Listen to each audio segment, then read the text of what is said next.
Have you ever been casually watching a shark video or TV program and suddenly that shark does something that makes you go, huh, what was that? Well, you're not alone, and it's likely you've just spotted a tiny little piece of shark body language. Back in the 1970s, our knowledge of sharks and how they behave began to explode across the literature, and more people started to notice patterns in their behavior. Lots of shark species in different places around the world were often displaying the same or very similar behaviors to each other when placed in contextually similar situations. So much so that marine biologists and animal behaviorists began to notice, and they started to document as many of them as they could. To date, over 30 different signals within shark body language have been officially described, and these behaviors have been documented in loads of different shark species. And for us humans, understanding some of these signs and signals could be the difference between life and death. Okay, a tad dramatic there, but still, recognizing some of these signals, I think, is an important skill to have if you want to spend any time in the ocean, or if you want to swim with these animals. So come with me today as we delve into shark body language, and with some real-world examples, we'll have you talking shark in no time. Welcome back to another Shark Bytes episode, everyone. Is that grubby mark on my jumper? Oh, it is. That is grim. Only I would start making a video without checking to see if the jumper that I was wearing had grubby stains on it. Look, we can just try and ignore that. Anyway, before we start, I'll hold my hands up straight away and say I am not an animal behaviorist. My work and research with sharks is in a completely different field to their behavior, kind of, but I have spent a lot of time in the water with them down the years. And I've even written research papers defining behavioral traits within sharks, including their body posturing. I've been in some calm situations and I've been in some hairy situations before, but over those years I've learned to recognize some of these shark body signs, and in some cases it's helped me in deciding to get out of the water before anything escalated. I also want to preface this with the fact that this is an emerging field of behavioral research, so we're constantly learning new things about it, which basically means what we know today might end up being slightly different tomorrow, and I think that's an important thing to keep in mind. Now, some of you will remember I did previously do a video about shark body language a while back here on Shark Bytes. We looked at a few agonistic displays in sharks, and I showed you some examples. In that video specifically, we looked at fin depression, body/back arching, and head shaking. 3 different body signals that let you know when a shark is annoyed about something. If you haven't watched that video yet, check it out via the link in the top right, or you can find it in the description. But it's a good one to start with because it talks you through some of the very visual shark body signals. Today, though, we're going to have a look at a few more agonistic body signals from sharks. We'll look at how they convey that to one another and perhaps how they might convey it to us humans. But first, we've got to learn a little bit about how and why these sharks communicate with each other in the first place. When we're looking at non-vocal communication, sharks have regularly been compared to dogs. Sure, dogs will bark to communicate with each other on occasion, and we know that sharks unfortunately can't bark, but there's a whole suite of other signals going on just underneath the surface. And because they lack organs capable of communicating through sound, sharks rely on their other senses to convey their mood in certain situations. There's no doubt they'll be using their chemosensory or electromagnetic sensory organs in some way, shape, or form, although these pathways are much harder for us to understand because we physically can't see it happening. So that means a lot of our understanding is based around visual cues. Sharks have eyes, and many of them can see fairly well, so vision plays an important role here. Now, because vision plays an important role, it means that many of the behaviors we've seen or described revolve around posture or physical movements. These movements are seen and recognized by members of the same species, what we call conspecifics, but also by members of different species as well, for example, marine mammals or even us humans. But the reason why sharks have been so often compared to dogs from a behavioral perspective anyway is because shark populations have a clear social hierarchy with elements of submissive and dominant behaviors. Just like how a large dog would be more dominant than a smaller one, the same applies to a large and small shark. This strict social hierarchy is so important in helping sharks secure their place within communal situations, and it allows them to work together and share information. But that hierarchy can change at any point in time. For example, when another shark joins the fray, and that shark then challenges the dominance of another individual. When this happens, sharks will often perform the parallel swimming behavior, which is their way of sizing up a potential competitor. The behavior described by Emilio Speroni has been seen in loads of sharks, and it's a really common strategy to assert dominance between individuals. But alongside parallel swimming, we also get a few other really interesting and super subtle behaviors. Here, let's have a look at some examples. This particular one's great because we've got it in slow motion and in high definition, which is really handy for seeing the finer details. So these two tiger sharks are meeting each other initially head on, and slowing it right down, they both have this head down, tail up posture,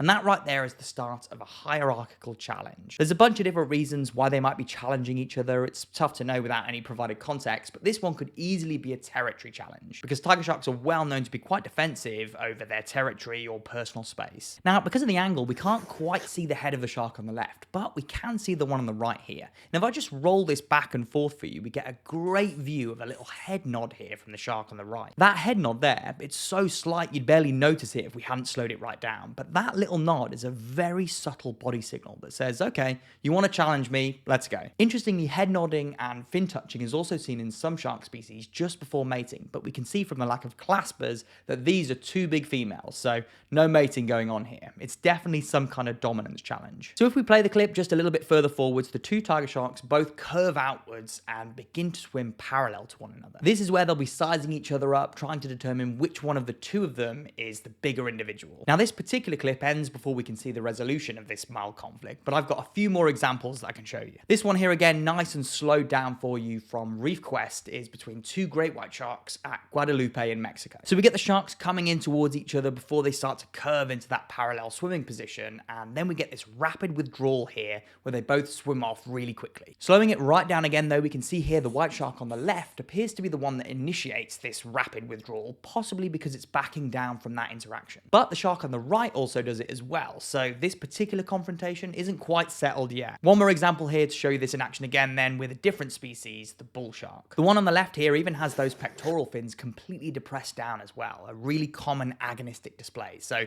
these two sharks are undoubtedly competing against each other and sizing the other up. This one I think contextually is based around bait that's being provided to them at the surface, so these two are likely challenging each other for the right to monopolize that bait. And this incident is resolved this time with the shark on the left backing out of the parallel swim and heading off in the other direction. Parallel swimming and those other body signals is a great way for sharks to settle conflict between one another without the need for energetically costly aggression, because it's just so important for sharks to save that energy for the stuff that really matters, like hunting or mating. Sometimes though, it doesn't solve the conflict and more drastic measures need to be taken, ones that are way more energetically costly. Sharks resorting to actual physical aggression between one another is almost always a last resort, and that's because it's both costly and risky. You expend loads of energy doing it, and you run the risk of getting hurt yourself, especially if the individual that you're up against is about the same size as you. So to combat that, sharks have a few more body signals up their sleeves that they can use to communicate their mood. And I think one of the coolest ones that's been described is tail slapping. This particular behavior has been seen so far both in white sharks and sand tiger sharks,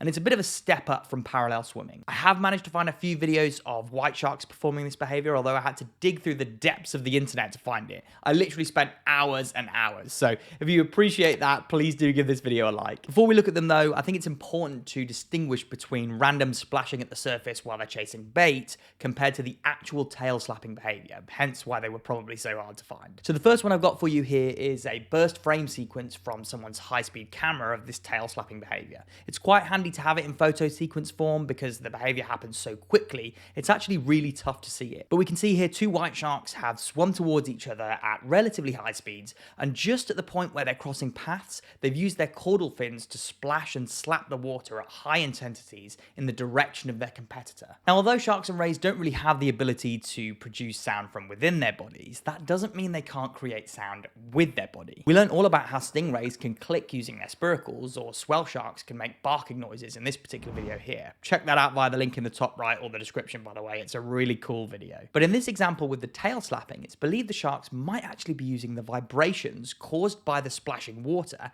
as an agonistic signal. If you were to listen to splashing water with your head underneath the water, it would sound really loud, and that's because sound moves at a much faster rate in water than it does in air. So because sharks have very well developed sensory systems across their bodies, for example their lateral line, they can detect those water vibrations at far higher levels than we humans can. So with tail splashing, the regularity and intensity of those tail slaps might indicate the relative stamina or power of that particular individual, which is essentially telling any other shark nearby how big and strong that individual is, or how good a fighter it would be. In this particular clip here, these two white sharks are contesting a dead prey item. I think it's a dolphin or a porpoise. But right at the start of the clip, you can see a few tail slaps at the surface of the water before the larger of the two maintains possession of that prey item and swims off with it in their mouth. Great White Drone managed to get an awesome clip of a white shark doing this behavior in response to their drone as well. You can see as the drone just gets a little bit too close to the surface of the water, the shark isn't massively happy about it, and it fires off a quick tail slap to warn that drone off. Now, sometimes these non-violent confrontations result in a particular individual losing out. Perhaps the losing individual has forfeited the opportunity to feed on a prey item, or it's had to concede some territory, or maybe it's lost out on a potential mating opportunity. And that's probably quite frustrating, and so some sharks have developed a body signal to let out that frustration, known as RAG. To my knowledge, RAG, or repetitive aerial gaping, has only been caught on film a few times, with both occasions being from white sharks.